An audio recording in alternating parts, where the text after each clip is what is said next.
السلام علیکم ورحمۃ اللہ وبرکاتہ۔ آج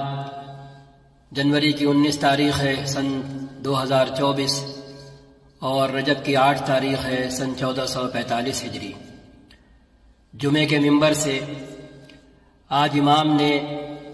پچھلے جمعے کے عنوان کو جاری رکھا۔ پچھلے جمعے میں امام نے اس بات کی طرف توجہ مرکوز کرائی تھی کہ آج جس قسم کا اقتصادی بحران، مالی بحران آج کے انسانوں کو گھیرے ہوئے ہے، اس کی وجہ سے انسان اپنے مستقبل کو محفوظ کرنے کے لیے اور اپنے اہل و عیال کو راحت و آرام پہنچانے کے لیے وہ اسباب جٹانے میں اتنا مگن ہو جاتا ہے کہ اسباب فراہم کرنے والے اور مہیا کرنے والے اپنے خالق اور رازق کو راضی کرنا بھول جاتا ہے۔ اس سے وہ پہلے منظوری نہیں کراتا اور یہ سمجھتا ہے کہ اس کی اپنی کوشش، اس کی اپنی تگودو اور جستجو،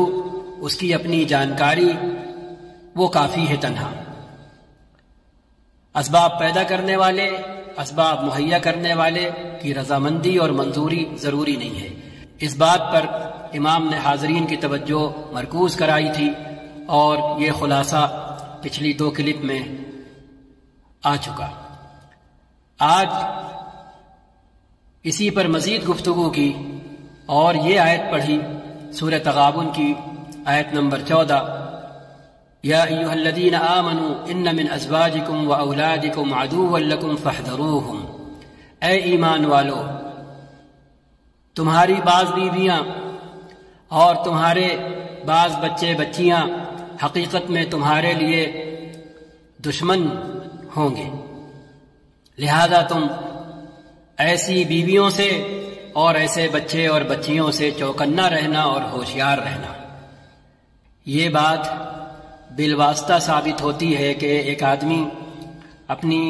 بیوی اور بچوں کی ناجائز خواہشات کی تکمیل میں، غیر ضروری خواہشات کی تکمیل میں اس حد تک نکل جاتا ہے کہ وہ حرام کا ارتکاب کرنے لگتا ہے اور جائز اور ناجائز میں فرق کرنا بھول جاتا ہے اور اپنے اہل و عیال کی اس طرح کی ناجائز اور غیر ضروری چاہتوں اور خواہشوں کی تکمیل میں مشغول ہو جاتا ہے۔ اس طرح جو دشمنی شیطان نبھاتا ہے براہ راست حرام کا ارتکاب کروا کر، ناجائز کا ارتکاب کروا کر، ٹھیک وہی عمل انسان اپنے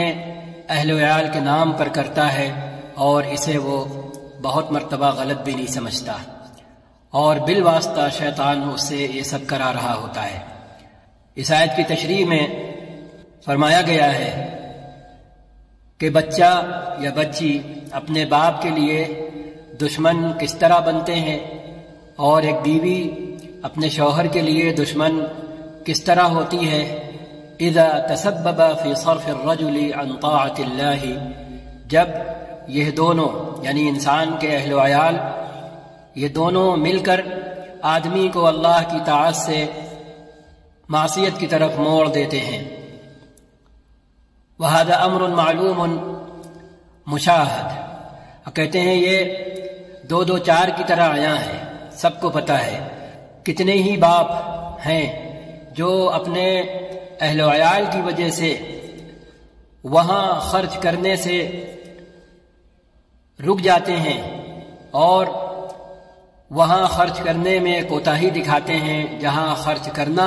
اللہ کی رضا کا سبب اور باعث ہوتا ہے۔ وَمِنْهُمْ مَنْ يَدْخُلُ بَيْتَهُ الْمُنْكَرَاتِ اسْتِجَابَةً لِرَغْبَةِ أَهْلِهِ وَأَوْلَادِهِ، اور کچھ باپ اپنے اہل و عیال کی ناجائز چاہتوں اور خواہشوں کے آگے سرنگوں ہو جاتے ہیں، اس لیے آخر میں نتیجے میں یہ بظاہر محبت اور اولاد کی اور بیوی کی بیجا خواہش کی تکمیل خود اس انسان کے لیے خیر سمیٹ کر نہیں لاتی، آخرت کے اعتبار سے اور بعض مرتبہ دنیا کے اعتبار سے بھی شر کا سبب بنتی ہے۔ تو نتیجہ ٹھیک وہی نکلتا ہے جو ایک دشمن کسی کے ساتھ کیا کرتا ہے، اور سب سے بڑا دشمن شیطان ہے، جو بہت مرتبہ جہاں براہ راست ہم سے معصیت کرواتا ہے، اللہ کی طاعت چھڑواتا ہے، وہیں بہت مرتبہ ان نہایت قریب اور عزیز رشتہ داریوں کے نام پر ہم سے اللہ کی طاعت چھڑواتا ہے اور اللہ کی رضا سے منہ پھرواتا ہے۔ یہ دشمنی بالواسطہ ہوگی، اس تعلق محبت اور لگاؤ کے نتیجے میں ہوگی جو ایک شوہر کو اپنی پسند کی بیوی سے ہوتا ہے اور ایک باپ کو اپنے بچوں اور بچیوں سے ہوتا ہے۔ پھر اس شدت تعلق میں مجبور ہو کر آدمی وہ کام کر ڈالتا ہے جو اللہ کو ناراض کرنے والے ہوتے ہیں اور بندے کو اللہ کی معصیت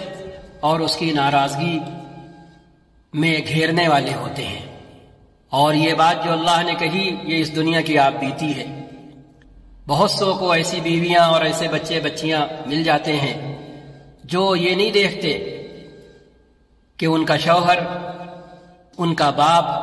ان کی چاہتیں پوری کرنے کی اہلیت رکھتا ہے، سکت رکھتا ہے، طاقت رکھتا ہے یا نہیں۔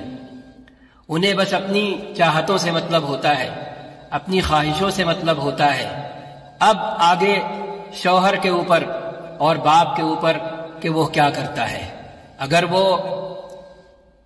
ان کی چاہتیں پوری کرتا ہے تو بہت اچھا شوہر ہوتا ہے، بہت اچھا باپ ہوتا ہے، اور اگر وہ نہیں کرتا تو پھر وہ پسند کا شوہر نہیں ہوتا اور پسند کا باپ نہیں ہوتا۔ آج کا زمانہ سونے پر سہاگے کا کام کرتا ہے، کیونکہ کوئی اگر سمٹ کر جینا چاہے، سمٹ کر رہنا چاہے، اپنے دائرے میں زندگی گزارنا چاہے تو وہ رشتہ دار بھی جینے نہیں دیتے جو مالدار ہوتے ہیں، اور محلے دار بھی جینے نہیں دیتے جو ذرا زیادہ بہتر حالت میں ہوتے ہیں۔ گھر کا بچہ جب باہر نکلتا ہے لوگ موازنے سے، کمپیریزن سے باز نہیں آتے، باہر سے وہ تانے کھا کر آتا ہے، اور جب وہ رشتہ داروں میں جاتا ہے اور وہاں خوشحالی دیکھتا ہے تو جب واپس گھر آتا ہے تو منہ لٹکائے ہوئے آتا ہے۔ چھوٹا ہے تو اپنی ماں سے پوچھتا ہے، بڑا ہے تو منی من خود اپنے آپ سے پوچھتا ہے کہ وہ ایسے گھر میں پیدا کیوں ہو گیا جہاں اس طرح کی آسائشیں اور راحتیں نہیں ہیں۔ بیوی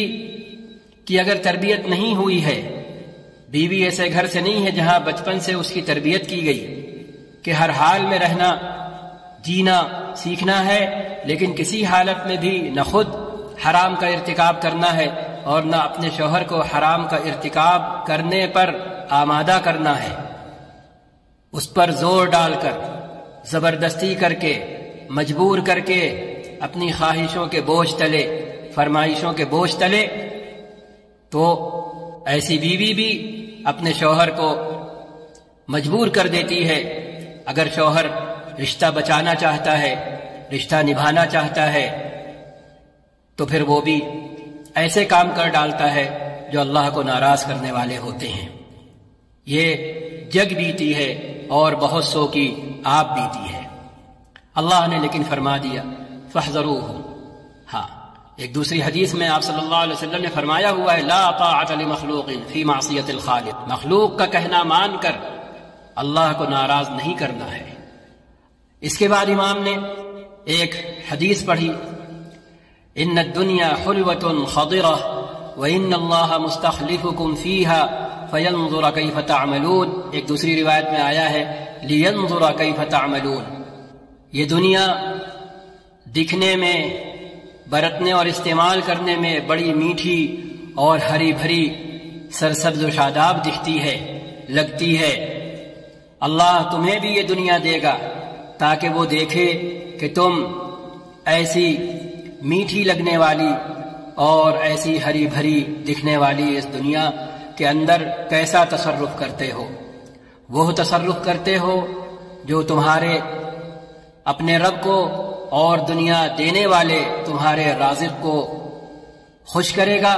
یا وہ تصرف کرو گے جو اسے ناراض کرے گا اور تم کو تمہارے اپنے خالق مالک رازق سے دور کرے گا۔ اس کے بعد امام نے ایک اور حدیث پڑھی، ان لکل امت فتنہ وفتنۃ امتی المال۔ اللہ کے رسول صلی اللہ علیہ وسلم نے فرمایا ہوا ہے، اللہ تعالیٰ نے ہر قوم کو آزمایا کسی نہ کسی صورت میں، اور میری امت کو آزمانے کے لیے اللہ تعالیٰ نے جو چیز امت کے اندر رکھی ہے وہ مال ہے۔ اللہ مال جب دیں گے تو بندہ سمجھ لے کہ اس کی آزمائش شروع ہو گئی ہے، کہ اب وہ اس مال کے اندر کیسا تصرف کرتا ہے، رب چاہا تصرف کرتا ہے یا اپنا من چاہا تصرف کرتا ہے، اللہ دیکھیں گے۔ ایک دوسری حدیث امام نے پڑھی، انتہیت الی رسول اللہ صلی اللہ علیہ وسلم وهو يقرأ الهاكم التكاثر قال يقول ابن آدم مالي مالي وإن لك من مالك ما أكلت فأفنيت أو لبست فأبليت أو تصدقت فأمضيت۔ حضرت عبداللہ بن شخیر رضی اللہ تعالی عنہ روایت کرتے ہیں، میں نبی کریم صلی اللہ علیہ وسلم کے پاس اس حال میں پہنچا کہ آپ سورہ تکاثر تلاوت فرما رہے تھے، اور پھر آپ نے فرمایا، بندہ کہتا ہے، ابن آدم کہتا ہے میرا مال میرا مال۔ آج ہم یہی تو کہتے ہیں جب ہمیں مال نصیب ہو جاتا ہے، میرا مال ہے، ہاں ہم جو چاہے کریں۔ حالانکہ ابن آدم کا مال صرف وہ ہے جو وہ کھا لے اور ختم کر دے، جو وہ پہن لے اور پرانا کر دے، اور جو وہ صدقہ کر دے اور آگے بھیج دے، آگے بڑھا دے۔ حدیث کے الفاظ میں کہ تمہارے مال میں سے تمہارا مال صرف وہ ہے جو تم کھا لو، ختم کر دو، پہن لو، پرانا کر دو، صدقہ کر دو، آگے بھیج دو، آگے بڑھا دو۔ اب ہم دیکھیں، ہم دو کام تو کرتے ہیں اس میں جو آپ صلی اللہ علیہ وسلم نے فرمائے، اور تیسری بات جو آپ صلی اللہ علیہ وسلم نے فرمائی، اور اس تیسری بات کو ابن آدم کا مال فرمایا، یہ اس کا مال ہے، صدقہ کرنا۔ صدقہ کرنا یعنی ضرورت مندوں کی ضرورت پوری کرنا، اللہ واسطے، اللہ واسطے۔ عام طور پر ہم میں سے بہت سو کی عادت بن چکی ہے کہ ہم اس کے ساتھ حسن سلوک کرتے ہیں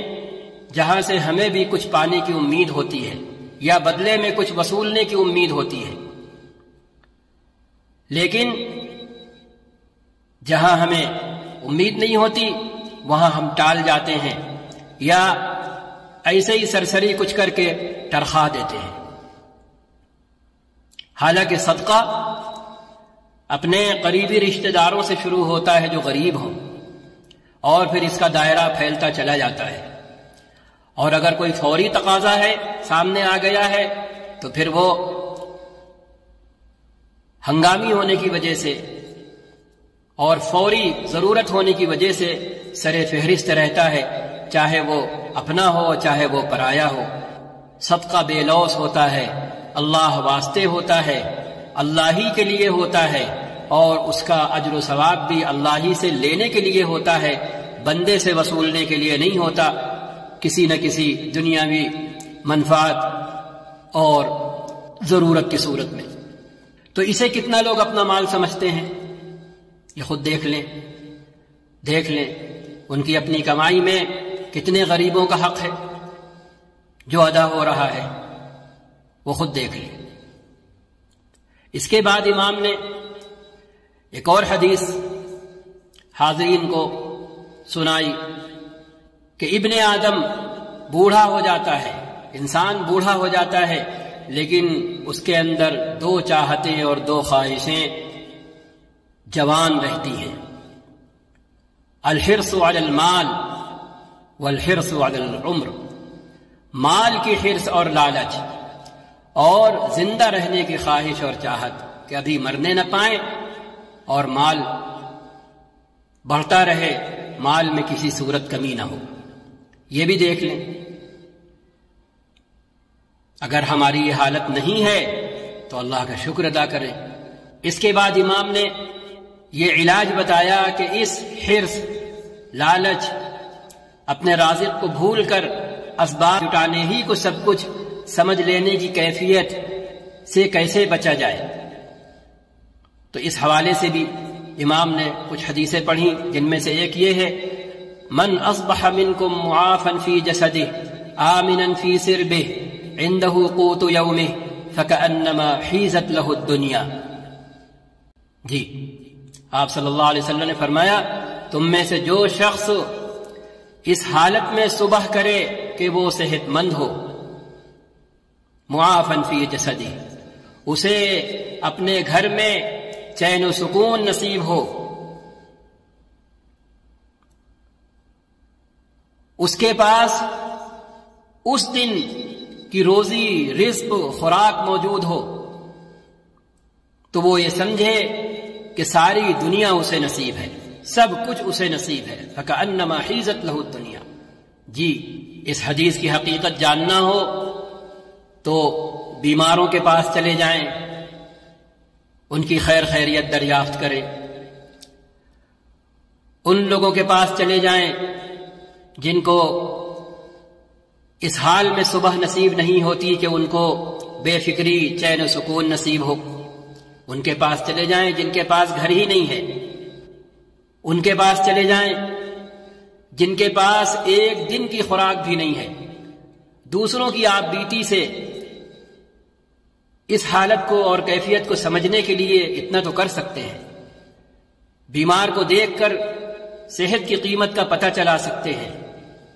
گھر سے محروم شخص کو دیکھ کر گھر کی نعمت کا احساس کر سکتے ہیں، اور اگر ایک دن جینے بھر کی خوراک موجود ہو تو پھر فقر و فاقہ جھیلنے والے اور ایک دن کی خوراک تک نہ رکھنے والے لوگوں سے اس کیفیت اور حالت کی اہمیت کا اندازہ تو ہم لگا ہی سکتے ہیں۔ یہ ہے نبی کریم صلی اللہ علیہ وسلم کی تلقین۔ قناعت حاصل کرنے کے لیے، اپنے دل کو غنی اور مالدار بنانے کے لیے، اپنے دل و دماغ کو اور اپنے وجود کو حرص اور لالچ کی کیفیت سے بچانے کے لیے اب ہم ان سب حدیثوں کی روشنی میں، اللہ تعالی کی آیت کی روشنی میں اپنا جائزہ لیں، اور پھر وہ معاملہ کرنے کی کوشش کریں جو کرنے کو کہا گیا ہے اور اللہ کی پسند ہے، اور اس معاملے سے، اس حرص لالچ سے بچنے کی کوشش کریں جس سے اللہ تعالی نے منع کیا ہے اور جو ناراضگی کا سبب ہے۔ ہمیں مال اگر نصیب ہے تو ہم دیکھیں ہم نے ابھی تک اس مال کو اس طرح استعمال کیا ہے جس طرح استعمال کرنے کو ہمارا مینول کہتا ہے، قرآن اور حدیث ہم سے کہتے ہیں، یا ہم نے اپنے مال کو اپنی قابلیت اور اپنی خوبی اور اپنی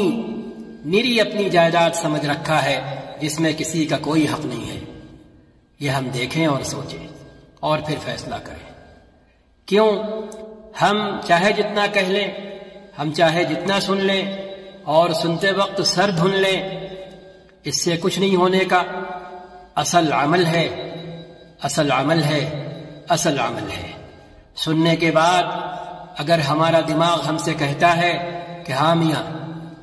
ذرا جائزہ تو لو، ذرا دیکھو، تم اپنا مال دوسروں کو کیا دیتے، تم نے تو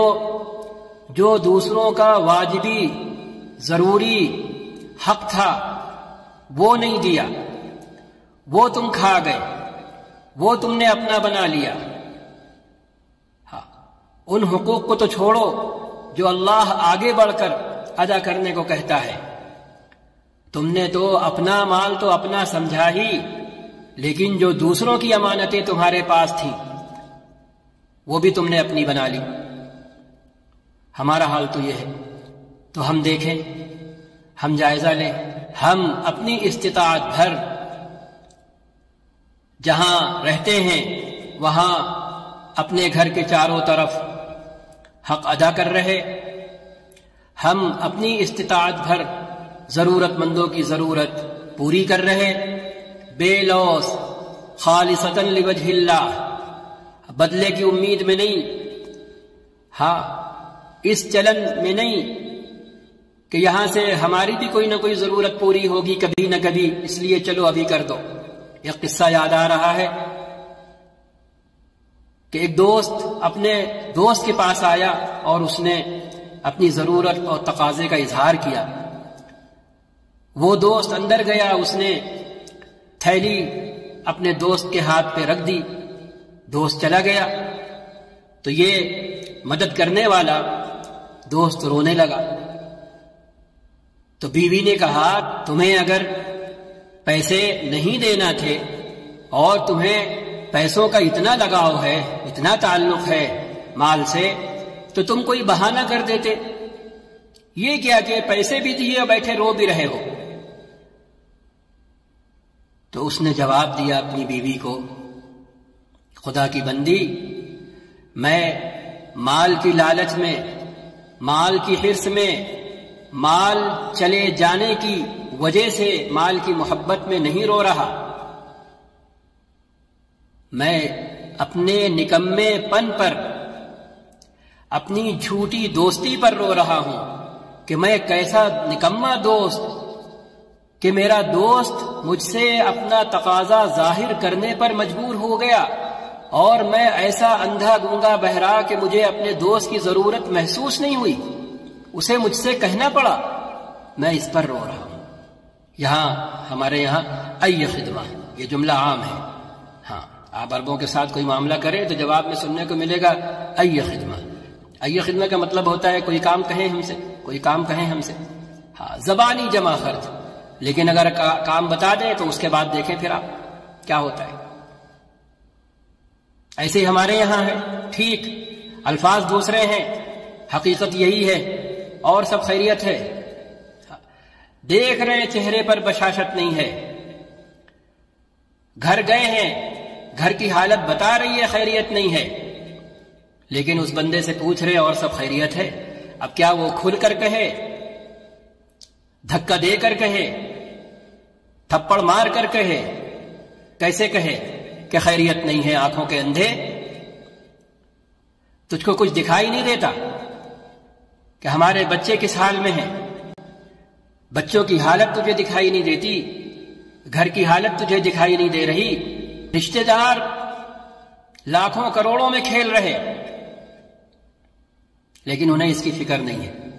انہیں کیوں پوچھے ہی نہیں جائے گا، یہ سب پوچھے ہی نہیں جائے گا۔ ہاں اللہ تعالیٰ الٹے اور خوش ہوں گے کہ شاباش میرے بندے، جو مال ہم نے دیا تھا اسے تو نے کیسا اپنے سینے سے لگا کر رکھا، ہاں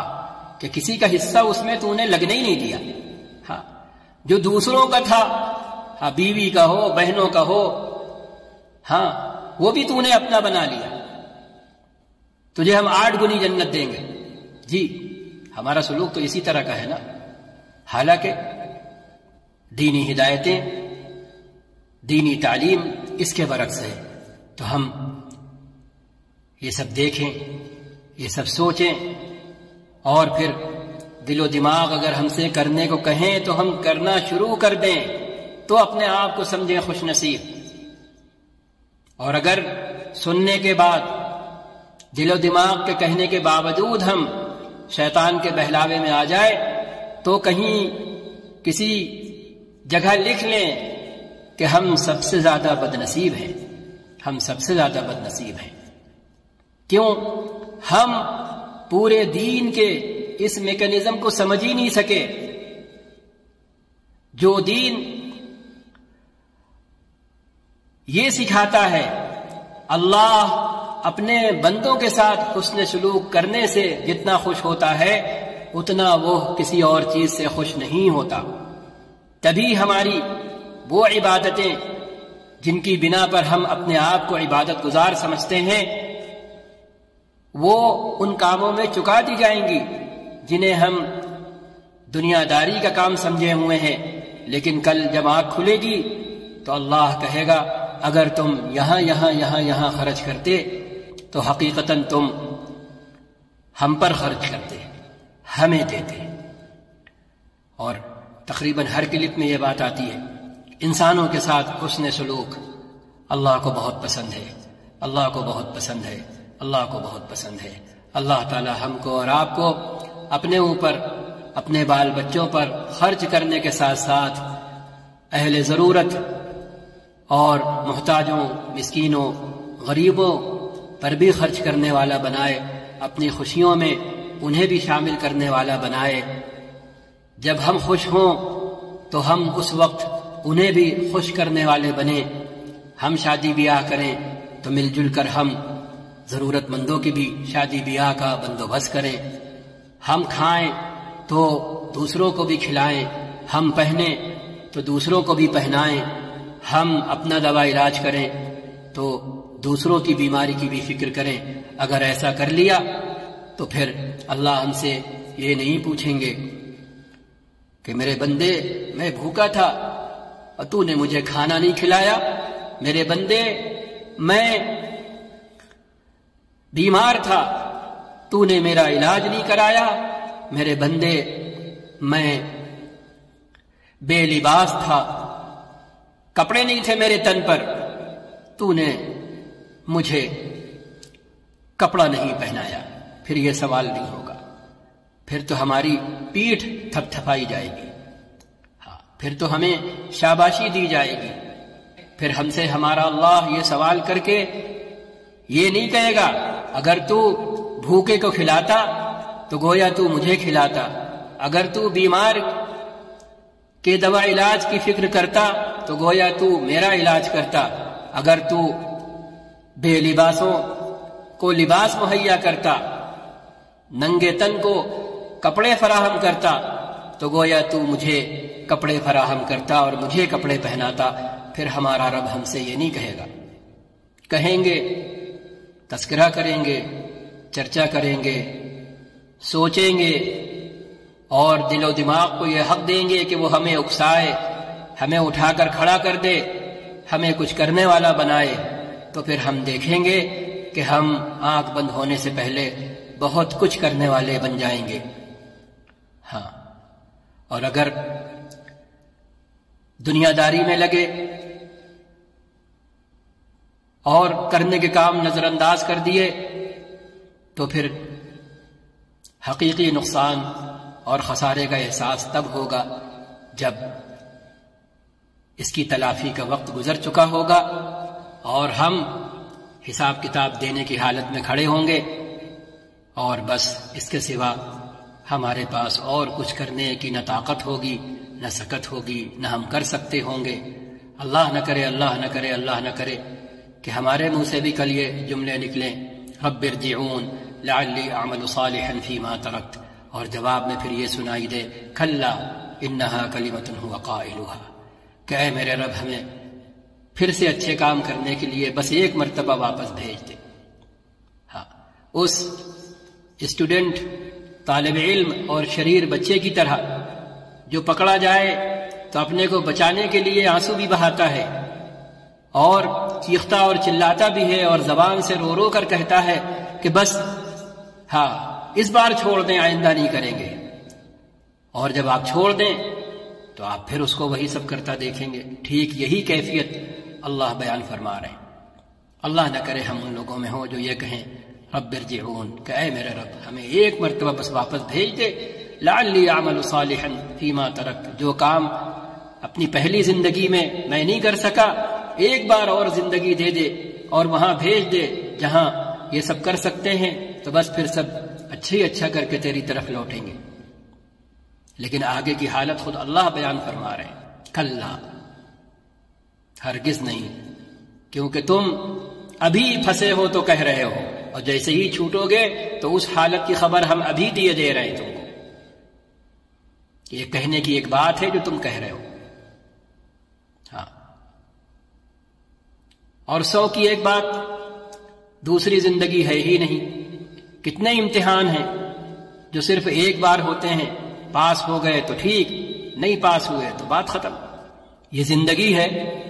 الیکشن تو ہے ہی نہیں کہ ہر 5 سال پہ آئے گا اور آپ اپنی قسمت آزمائیے گا. یہ زندگی ہے،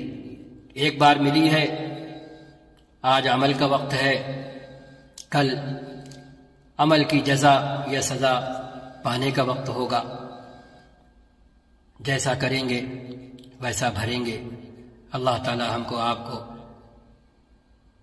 یہ سچا احساس نصیب فرمائے، کرنے کے کام کرنے والا بنائے، نہ کرنے کاموں سے بچنے والا بنائے، اور اس حال میں دنیا چھوڑنے والا بنائے کہ صرف ہمارے اپنے اہل تعلق کی آنکھیں اشکبار نہ ہوں، بلکہ ان لوگوں کی بھی آنکھیں اشکبار ہوں جو پرائے ہوں، جو محلے والے ہوں، جو دوست احباب ہوں، جن سے کوئی تعلق اور رشتہ نہ ہو، صرف انسانی رشتہ اور تعلق ہو، صرف انسانی رشتہ اور تعلق ہو. ہمارا دائرہ اتنا وسیع ہو، اپنی استطاعت بھر، ہاں اپنی حیثیت بھر. والسلام علیکم ورحمۃ اللہ وبرکاتہ.